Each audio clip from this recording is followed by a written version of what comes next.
बचत वाली बहू। बचत करना और पैसों को बुरे वक्त के लिए जमा रखना बहुत अच्छी बात है, लेकिन इसे किस हद तक करना है ये सोचने वाली बात है। शिल्पी पड़ोसी शिखा के घर पर है। आय हाय, कितना ठंडा ड्राइंग रूम है तुम लोगों का। मैं तो यहीं दरी बिछाकर लेट रही हूँ। बच्चे स्कूल से आ जाए फिर ही जाऊंगी अपने घर। हाँ हाँ शिल्पी, क्यों नहीं, आराम करो। सब ठीक तो है ना? तुम लोगों के घर का एसी नहीं चल रहा है क्या? अरे नहीं चल रहा है, बस घर में अकेले मन नहीं लगता। बच्चे नहीं है ना, और ये तो गए हैं ऑफिस। खैर, ये शिल्पी का काम था, जहां से जितना बच जाए बचा लेती महीने के अंतिम दिन। वाह, इस बार की गर्मी में 2000 रुपए कम आए हैं। तभी बेटा आता है। माँ मेरे पेट में दर्द हो रहा है। ये पीठ पे देखो ना, छोटे छोटे दाने भी हो गए। अरे, इसे लेकर तुरंत डॉक्टर के पास चलो। ये क्या हो रहा है? घमोरी क्यों हो रही है? और पेट में दर्द भी तो सही बात नहीं है। वो लोग डॉक्टर के पास जाते हैं, जहाँ डॉक्टर बच्चे को देखता है और दवा लिख कर देता है। देखिए, इसे गर्मी से बचाइए। आप लोग तो अच्छे पैसे वाले लगते हैं। घर में ऐसी नहीं है क्या? बच्चे को गर्मी से एलर्जी है। खैर, निकालिए 5000 रुपये और ये दवाई लीजिए। घर आकर शिल्पी को 5000 रुपये खर्च हो जाने की टेंशन हो जाती है। वो सोचने लगती है कि जो पैसे डॉक्टर के क्लिनिक में लग गए उससे कैसे वापस रिकवर किया जाए। फाइनली, चलो जरा बाजार में जाकर कुछ सब्जियां खरीद कर आती हूँ, राशन भी खत्म हो रहा है। भैया, ये चावल कैसे किलो है?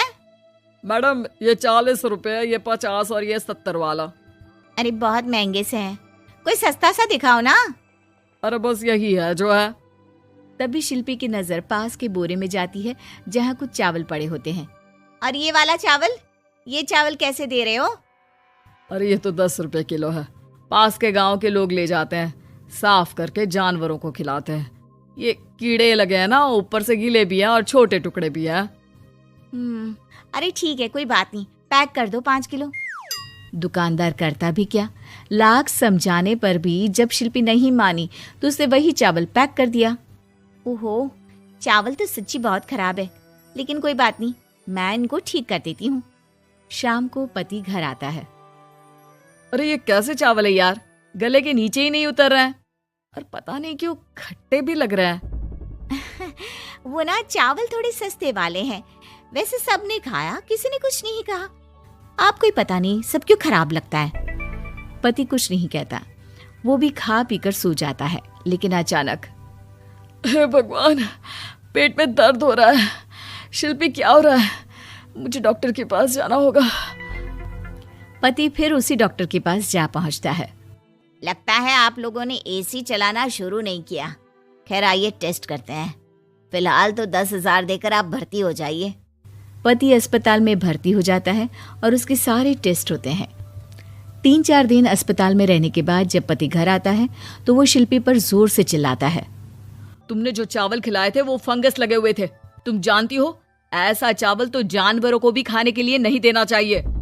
अरे कैसी बात कर रहे हो, वो तो जानवरों के लिए ही थे। 10 रुपए किलो। वाह शिल्पी वाह, 10 रुपए बचाने के चक्कर में 10,000 लगवा दिए। अरे डॉक्टरों को पैसा देने से अच्छा है कि खुद अच्छा खाओ। एक दिन शिल्पी सब्जी लेने जाती है। अरे ये टमाटर कैसे दिए? सब्जी वाला, जो कि शिल्पी को पहले से ही जानता था। अरे मैडम, आपका ही इंतजार कर रहे थे। ये लीजिए आपकी सब्जी, पूरी पैक करके रखे है। ये लीजिए आपकी सब्जी का थैला। अरे वाह, कितना दे दूं? अरे देख लीजिए, जो मन करे दे दीजिए। आप नहीं लेती तो मैं उस गाय भैंस को ही दे देता। शिल्पी पर्स से 20 रुपए निकाल कर दे देती है। खुशी खुशी घर आती है और फ्रीज में सारी सब्जियां रख देती है। पति रात को पानी लेने के लिए फ्रिज खोलता है। ओह छी, कितनी गंदी बदबू आ रही है। देखो तो कहाँ से आ रही है। वो जैसे ही सब्जियों का पैनल खोलता है और सब्जियां बाहर निकालता है। शिल्पी, ये कैसी सब्जी है? खराब हो रही है, लगता है काफी दिनों से पड़ी है। फेंको इसे। ओ भगवान, ये कैसे खराब हो सकती है? मैं तो आज ही लेकर आई हूँ। जरूर तुमने पैसे बचाने के लिए सस्ते दामों में खरीदी होगी, है ना? आपको कैसे पता? अरे अच्छे से जानता हूँ तुम्हें। आज के बाद घर के खाने पीने का सामान तुम नहीं लाओगी। अब क्या था, बेचारी शिल्पी को समझ में ही नहीं आता कि वो कहाँ से कैसे पैसे बचाएगी। फिर एक दिन, शिल्पी, वो मेरे ऑफिस के कलीग है ना, उसके घर पार्टी है, हम लोगों को भी बुलाया है, साथ चलेंगे। लेकिन मेरे पास तो कोई साड़ी है ही नहीं। अरे तो जाकर ले आओ ना, बाजार कौन सा दूर है। शिल्पी बाजार जाकर साड़ी ले आती है, लेकिन साड़ी होती है बहुत सस्ती। इतनी सस्ती कि शिल्पी जब उसे पहनकर तैयार होती है और पति के सामने आती है। अरे यार, तैयार क्यों नहीं हो रही हो? जानती हो ना समय पर पहुंचना है। जल्दी जाओ, चेंज करके आओ। कैसी बात कर रहे हैं आप? मजाक करना कोई आपसे सीखे। अरे नई साड़ी तो पहनी है मैंने।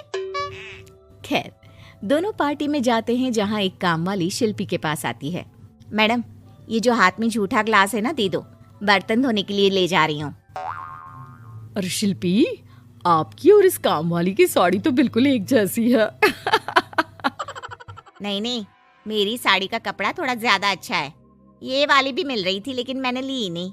क्या फायदा, हल्का कपड़ा जल्दी फट जाता है। ये वाली तो कुछ ज्यादा ही सस्ती है। सभी काम वाली की बात सुनकर शिल्पी पर जोर जोर से हंसने लगते हैं। दूर खड़ा शिल्पी का पति सबको हंसते हुए देख रहा होता है और काम वाली की साड़ी शिल्पी की साड़ी जैसी ही दिखती है, ये भी देखता है। पार्टी खत्म होने के बाद दोनों घर आते हैं। मैंने क्या कर दिया, मुझे बिल्कुल अच्छा नहीं लगा। मैंने जरा से पैसे बचाने के चक्कर में कितनी बेइज्जती करवा ली। आज के बाद कभी कंजूसी नहीं करूंगी। चलो, देर आए दुरुस्त आए।